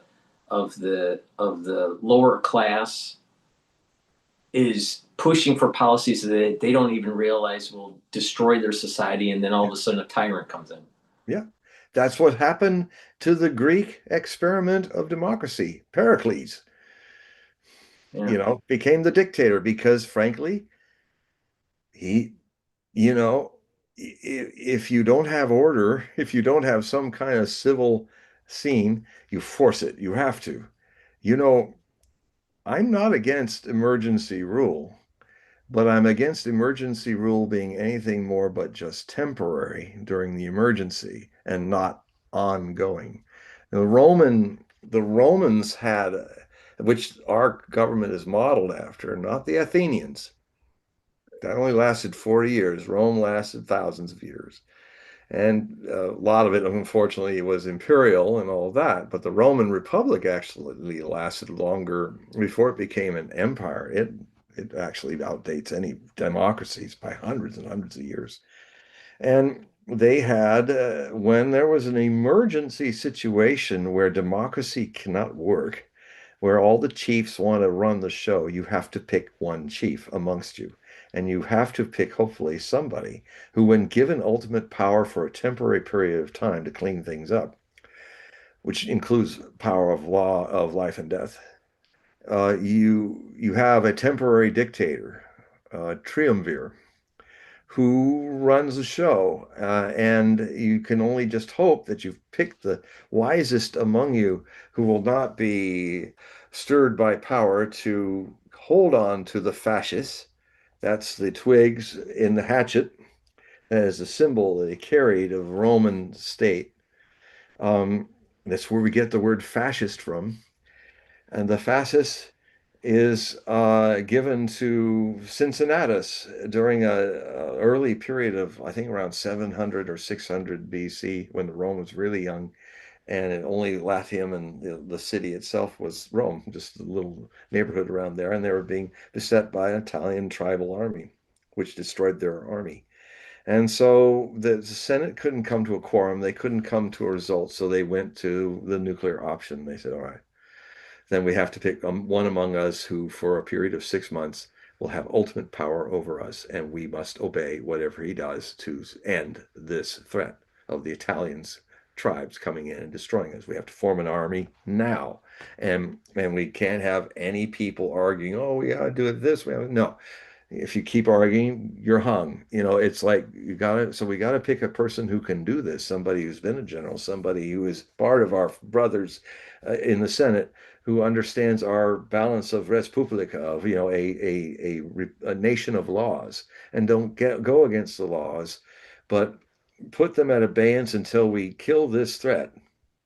Well, they picked Cincinnatus, handed over the fascists to him, and in 2 months, he trained an army. Because this is the thing, when you have totalitarianism, because it has its good sides, totalitarianism gets things done fast when you need to.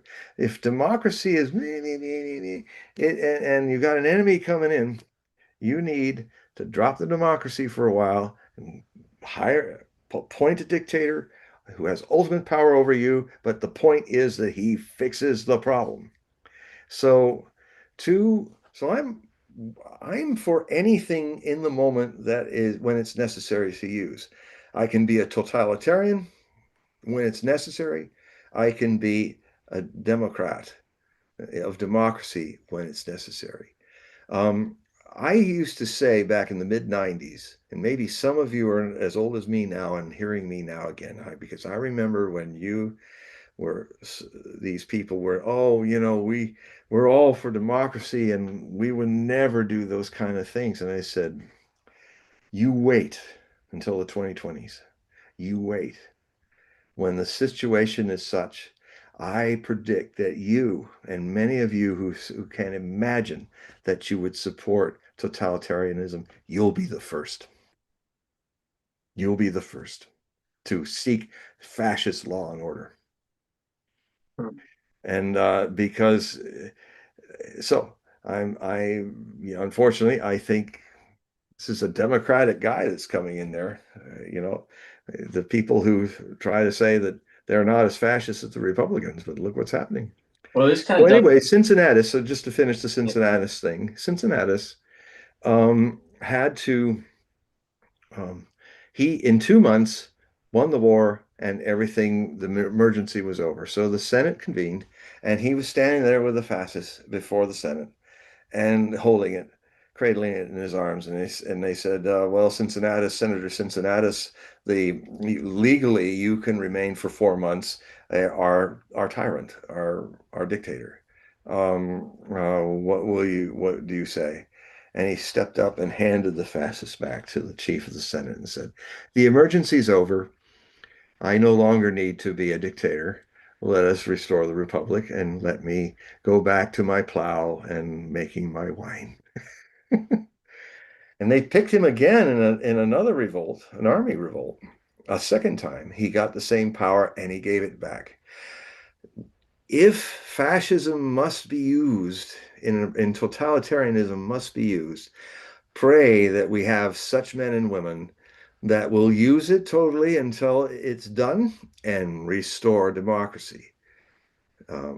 That's because we are in the times that I've been seeing since 1990, which will have these kind of issues.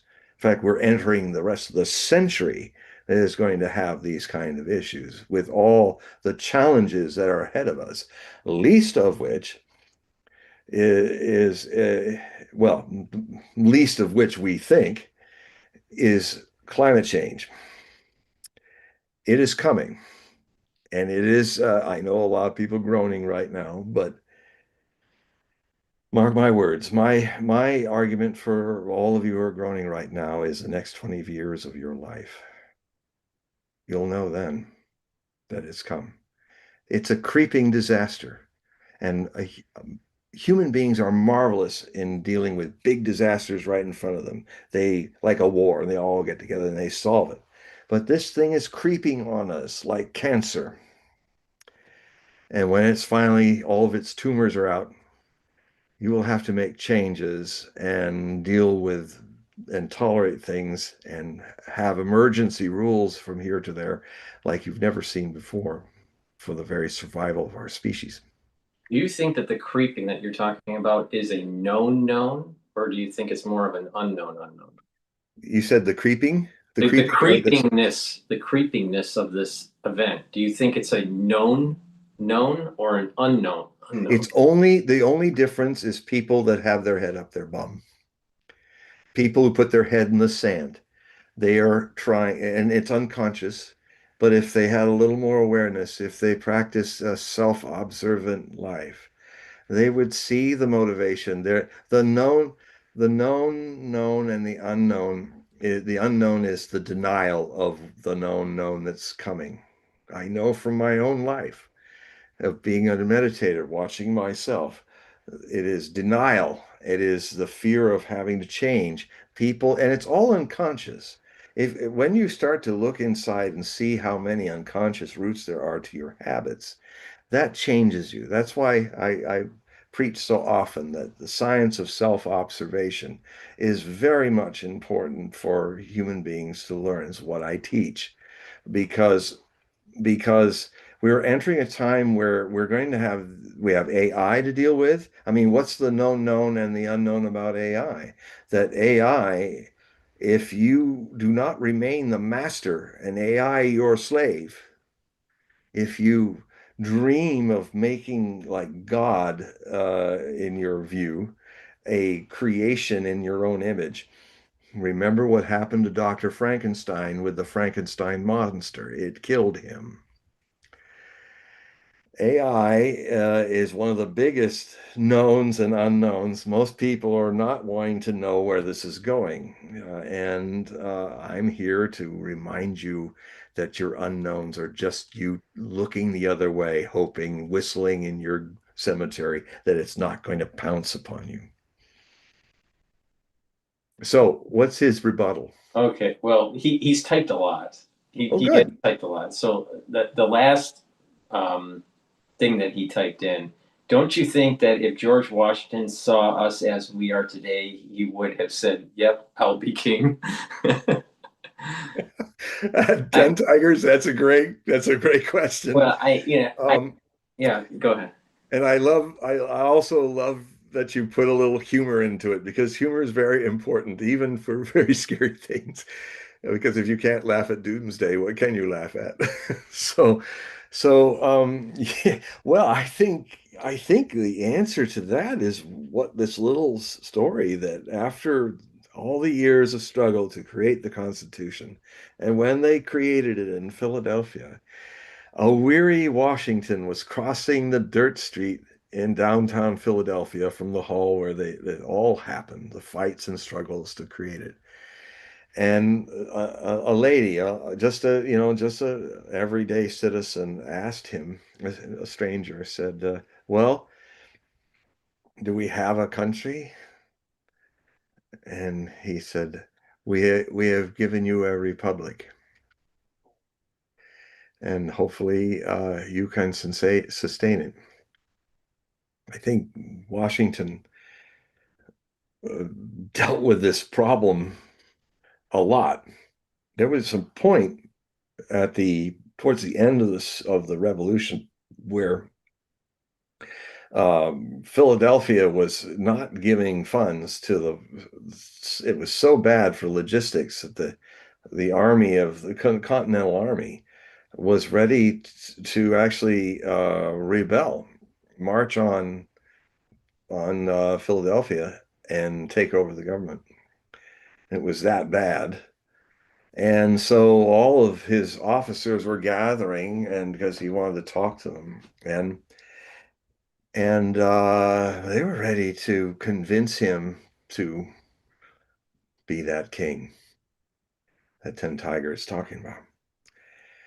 And what happened is they were all assembled there, that their tension was high, and Washington kind of knew what they wanted to do.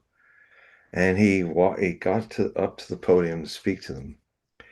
And they watched him fumble for his glasses and watched him, like, his eyes. He puts on the glasses, said, "I've made a lot of sacrifices for freedom in this war.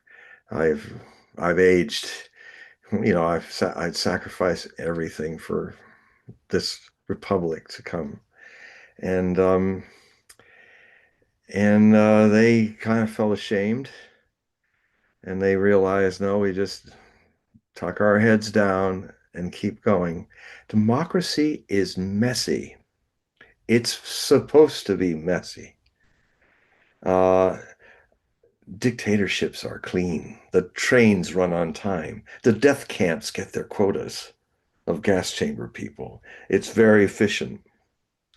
The fact that Germany could fight the whole world with only 80 million people fighting 2.5 billion people, they lasted all that time because fascism is efficient. Even when Hitler was losing it and forcing them to fight for every acre, especially in the Eastern Front, I mean, they did it. But they eventually lost totally. So, um, at least that's my view on Washington. What's 10 Tigers? All right, I want to read something he typed in about Mamdani, Oh, good. just right after you mentioned about him. So if the people went Mamdani and it's a fair election, then they should get what makes them happy. But don't include me in the mess. Know that you can't take. I'd like this phrase that he wrote. Know that you can't take the eggs out of the cake after it's baked. Very well put. 10 I Tigers. think yeah, being a New Yorker, I'll tell you what, there is a concern that he's going to win. There's a high probability that he will win. The election is on Tuesday. There are many people that don't want to vote for Cuomo, but the only way to prevent Mamdani from getting in is to vote for Cuomo. So Yeah. I think it's a big question What on a what Hobson's turnout. choice. What a Hobson's choice because Cuomo sucks. Yeah. But you might have to go for the suck rather than this kind of clearly not being straight up with people. And he is, and also there's a lot of really dumb, well-meaning young people who are, if they haven't learned history's difficulties with socialism and Stalinism, you're about to get an objective lesson, and My you may not my survive it. concern is that New York may be the bellwether of this democratic socialism that's starting to spread throughout the country. And that will deepen the potential of a hot civil war Yeah. because the Red America will not stand for that, with all its many faults. The Red Americans are more literate in their constitutional rights than the people who would want to make this country a blue, meanie, purple hair socialist state. And it will fail. And again, you will be denied your food to feed it, you All know, right. and you're not armed. So, and you're probably not going to be armed. So it's a whole lot of bravado for an unarmed bunch of people who want to create a Stalinist state. Okay, we have a new. Stalin had guns. That's true. Here's another question for you. By Okay. core, can you teach critical thinking to stupid people? Now, this is probably a deep question. No, it's a very deep question. It's something that I have in what I would stand in fictionally and stand in and answer the other person who couldn't answer it. Like there was this one time a class, there's many of them where this guy, he's an undergrad, but he can hardly express himself and he's seething with anger and it's making him inarticulate and he's just dumping on Charlie. And Charlie said, look, let's make this a conversation, okay? Because the dumping, it's not going to go anywhere with you and me that way, so let's have a conversation. And so I said, well, okay. And all he did was just dump some more. And the way he did, he just let him do it. Charlie's waiting. And he says, I hate you. I think you are. And I would have said to the guy, I said, you know what? You are angry.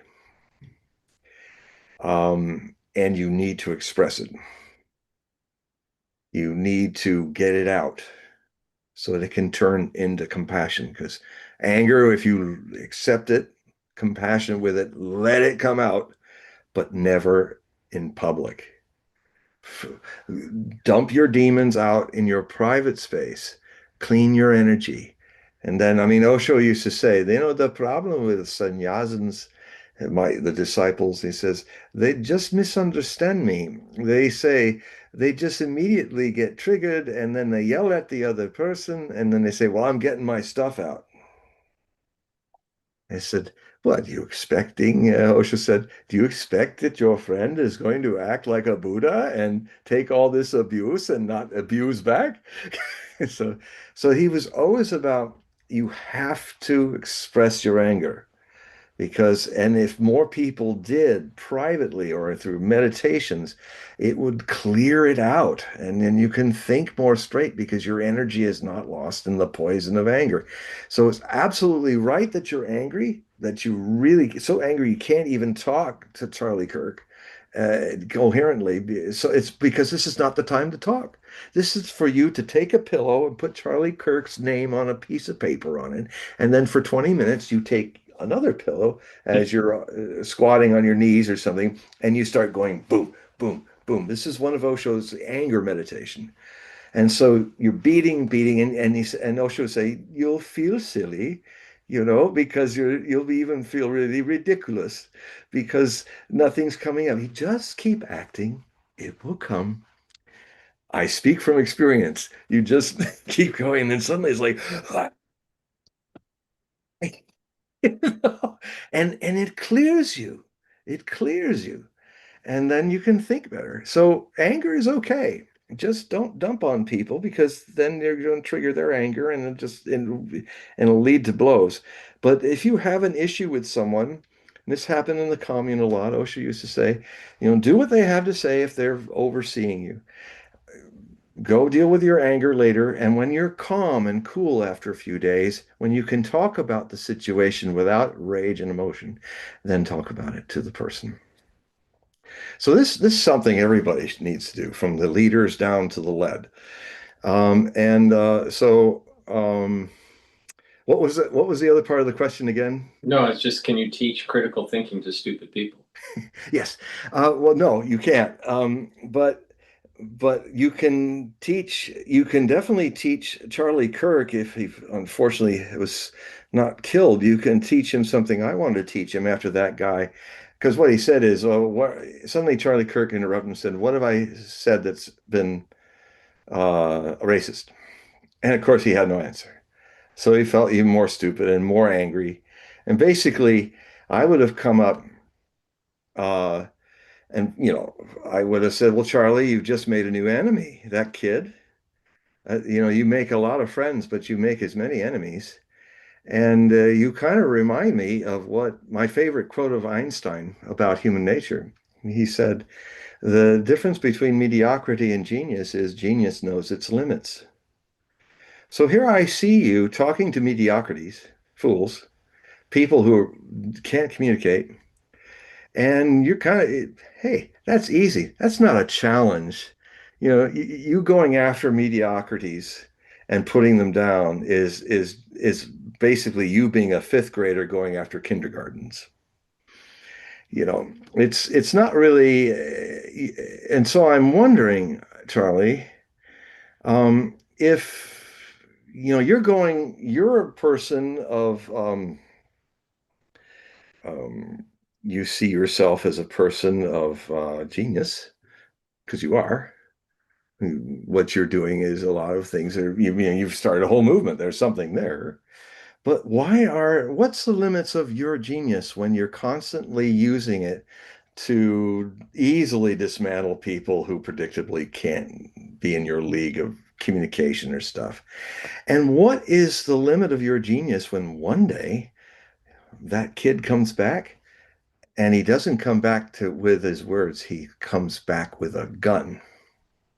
What do you think happens when you keep poking those people who have no limits to their mediocrity?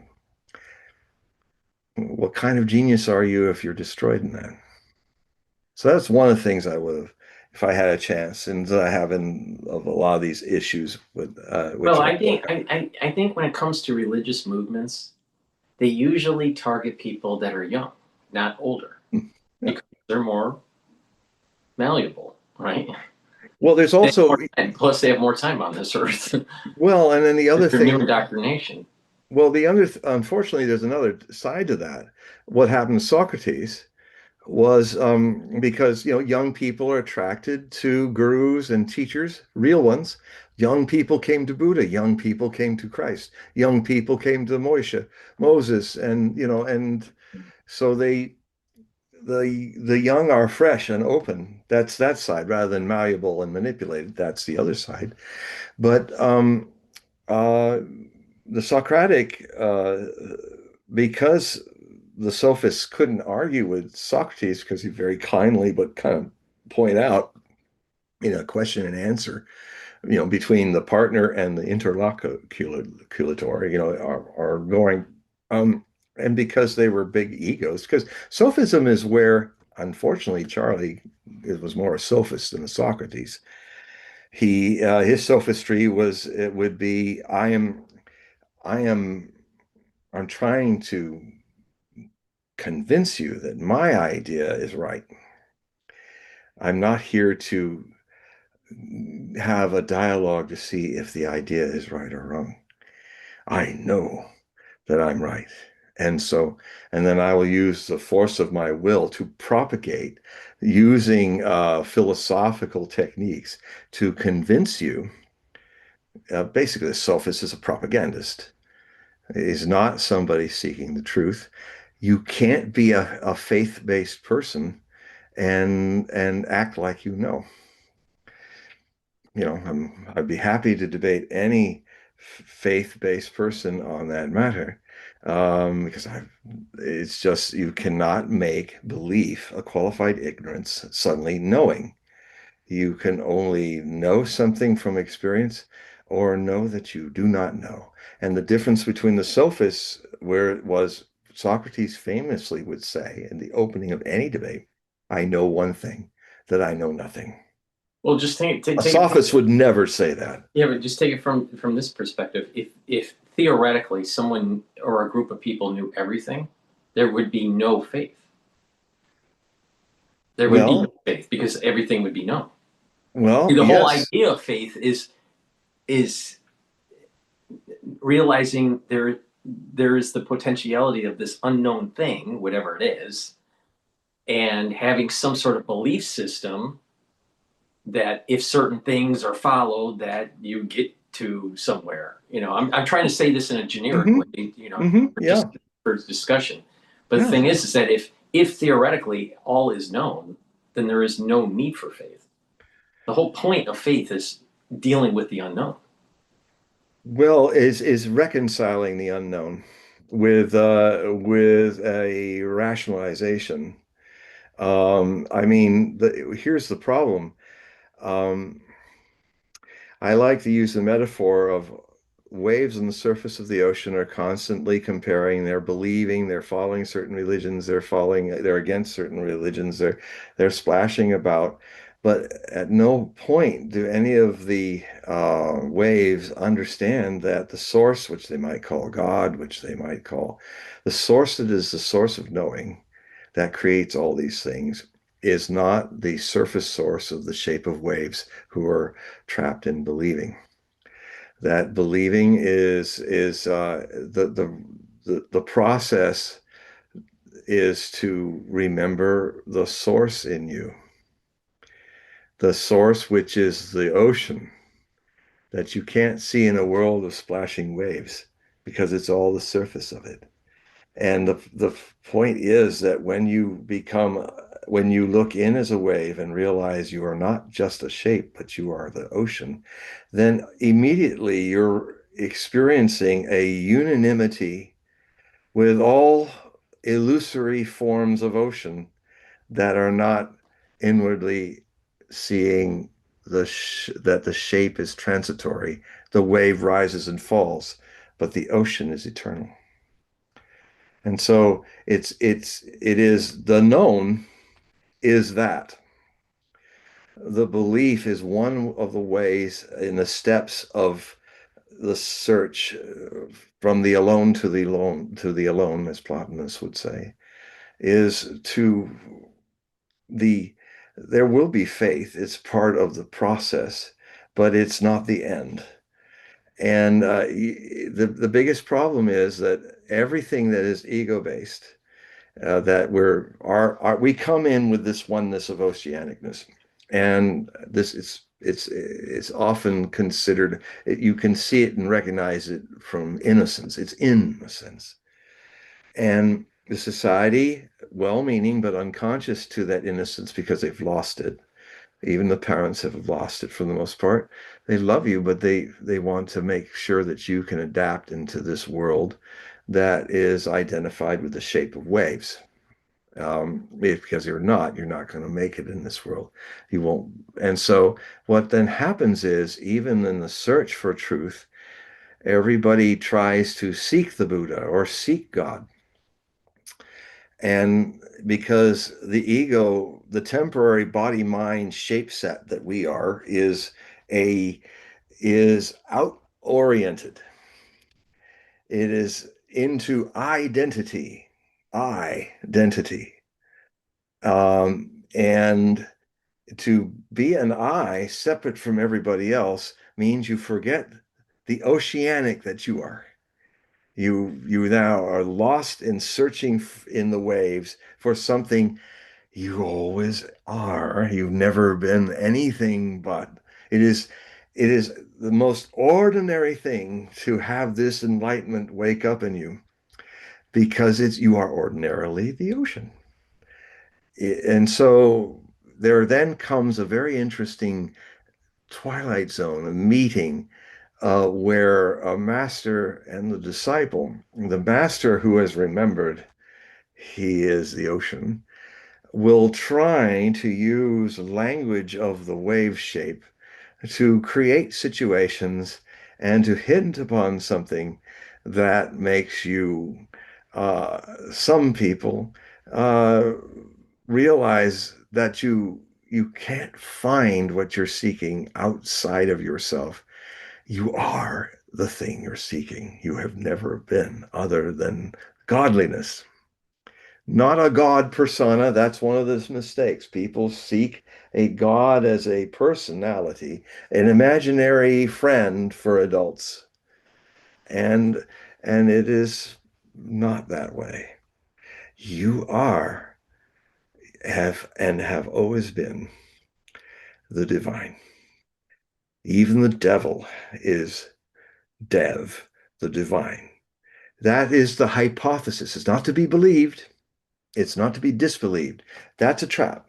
You have to go beyond the trap of believing or disbelieving. You have to actually, strangely enough, science, outer science and inner science of knowing the source are very similar. They follow the same scientific uh, art of witnessing.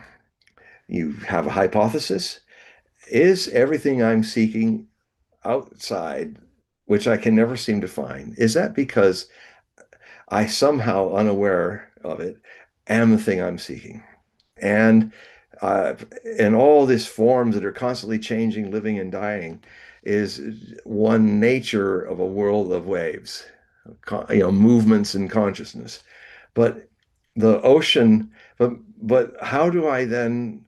How can I find something I already am? And then the process, that's the hypothesis. And then you see if it's so or not through the scientific method. And which I was very surprised many years ago when I realized that the scientific method is exactly the meditation method. So science has two wings.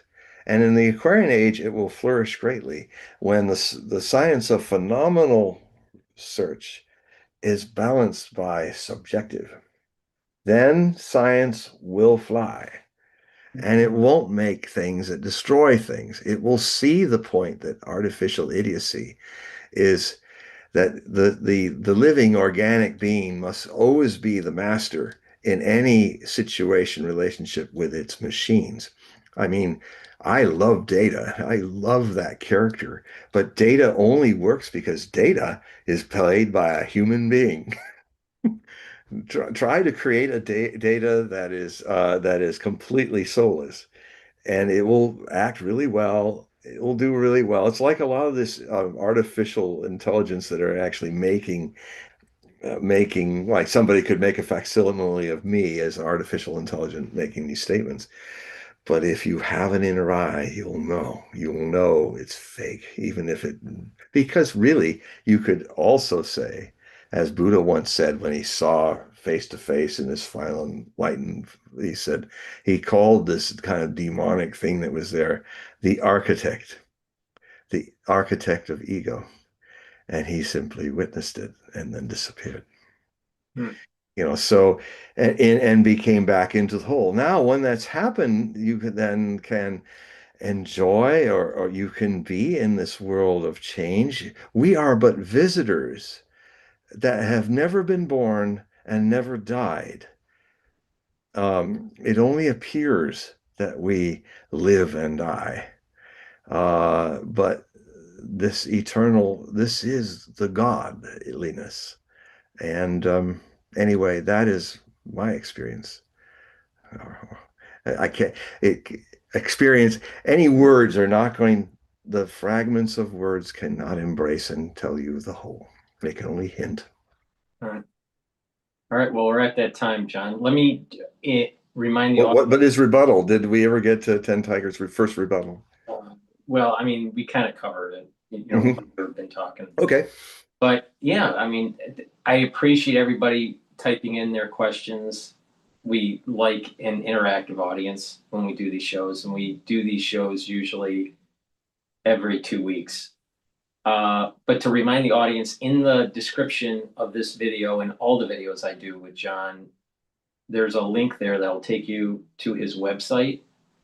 Please click that link, go to the website, and sign up for his periodicals, and perhaps even sign up for a reading. So, John, briefly, if you can explain what those are for the audience, maybe they'll purchase. Yes, my Hogue Prophecy Report is usually a bi-monthly. It's kind of a zine, a e-magazine, and it's fully illustrated. And I send it to you using your email address to send you a PDF file, an Adobe PDF file that you can transform into a very easily readable file on your phone or any other device. And basically, we talk about a lot of things today we're talking about are some of the topics that I've just been writing about in my most recent Hogue Prophecy report, which will be released in a few days. And they're also fully illustrated. I also make them funny as much as I can. And so for $60, if you go to my website, hogueprophecy.com, and look at the free samples, there are also links there so that if you like what you see and want to see more, you have three options. You can subscribe for a year, just $5 a year, $60 in one $60 payment. You can also become an automatic payer so that your monthly, whatever, $5 or whatever you want to give a month, uh, can $5 or more, that's the limit, can be you can be on it as long as you wish to be on and then get off it when you don't want to be there if you wish. And there's also, for some who just want to budget it where they will just look at the freebies and just get the full Hogue Prophecy report of that one report, they can do that for $5 or a little more. And then I send you just the full report that was just released. And then later, if you want to uh, do that again, you can do that too. So there's all kinds of options to get this. Now, also, if you go to the top of hogueprophecy.com, you will see an ad about my readings in red, Hogue readings. And these readings start with an astrological study of the Kelly Blue Book of your birth chart, the strengths, the weaknesses, the potentials in your birth chart. And then it goes deeper into what is an empathic reading, which also will include a multi-layered kind of unusual way of doing the Celtic cross with the Osho Zen tarot deck. And these readings can last for a couple hours. If a lot of times we just go as long as we need to go deep. So it's lots of fun. Time flies really fast during the reading. It's always a shock when you realize that maybe you've all listening and watching me today have also noticed how these 2.5 hours have blown just quickly by. And so yes, so I hope that is so you when you see the link, click on the email link, and all you need to do is put Hogue reading in your subject line. If you want to say more, that's fine. But because I have my setup wide open so that I don't let any machines tell me what I want censored or not. So I can, there's a lot of emails that I have to look at. A lot of it's garbage, but if you make a simple subject line like that, I will see it and I'll immediately get back to you with the further instructions on how you can do this online reading on Zoom with me. All right. Everybody, the link is in the description and also in the chat. So click that link. That'll take you to John's website. So John, thank you for a great and entertaining show. And I greatly appreciate everybody participating in the chat. Thank you, The everybody. God, I wish we did. Were there other questions? we covered everybody's question that typed in. Good, But good. I thank you all I love doing questions because it's so spontaneous. right, right. Okay, well, John, tell the audience to goodbye and good night. Goodbye and good night, audience. All right. Thank you for joining us, everybody, and see you in a couple weeks. Bye bye.